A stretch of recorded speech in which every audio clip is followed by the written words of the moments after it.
The 2025 NFL Draft is officially in the books, and now the big question is, how do the Denver Broncos improve heading into next season?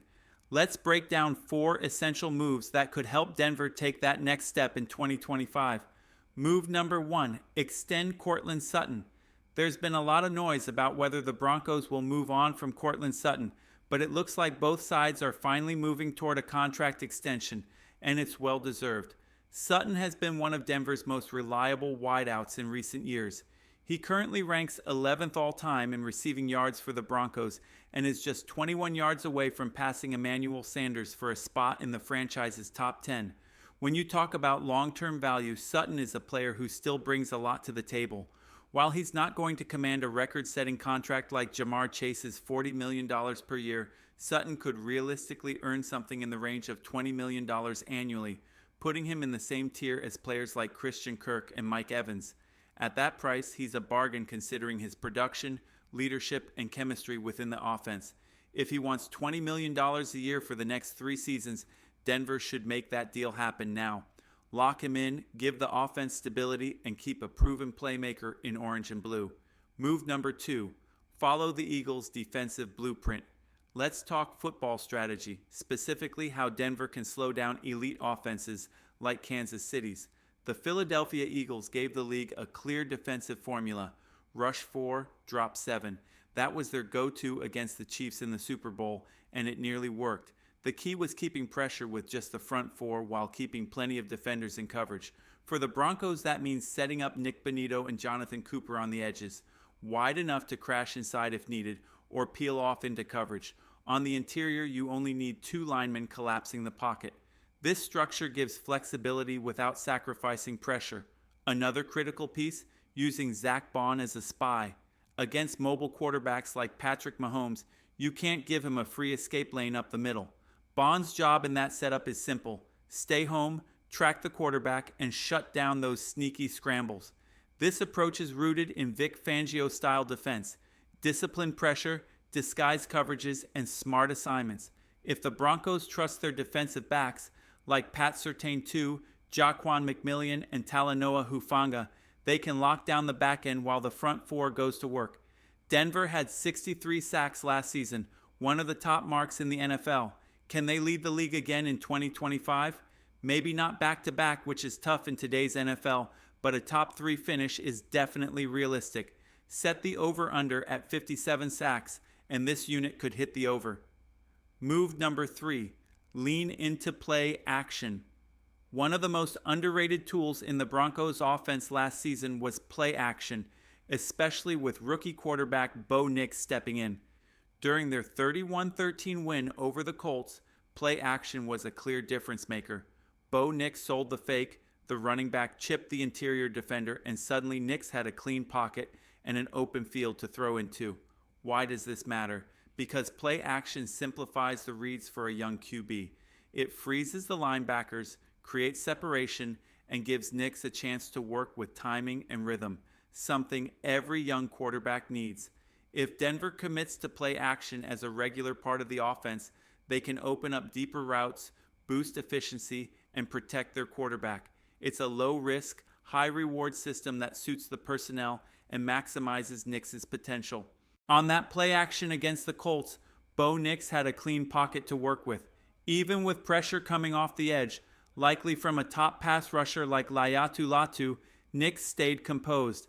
The design was perfect: a flood route across the middle and a wheel route up the sideline. That's what a strong play action game creates: multiple options, space, and timing. But let's be clear, play action only works if defenses respect the run.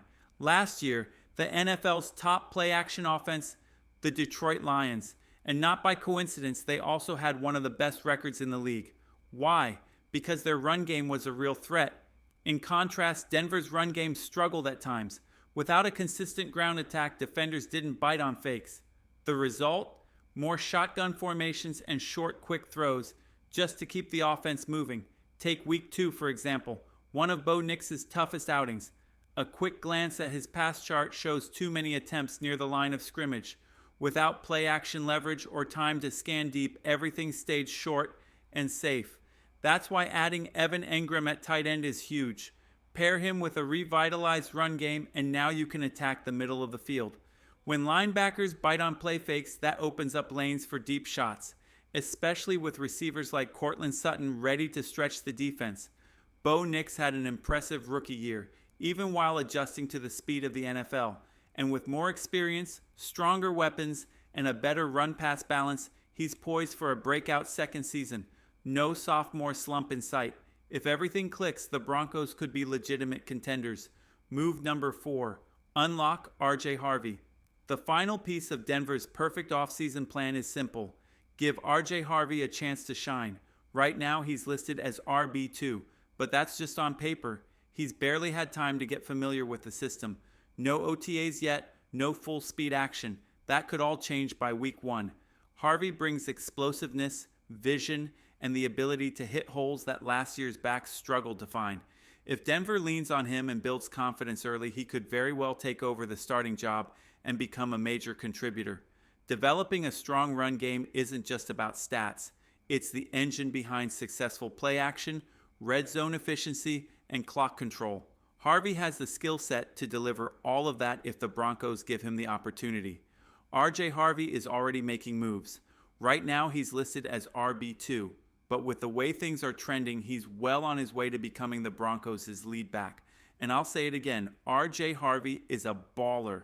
If Ashton Jeanty is your top running back in this rookie class, then Harvey is 1A or 1B, no question. The big debate around him has been about 2 things: size and receiving ability.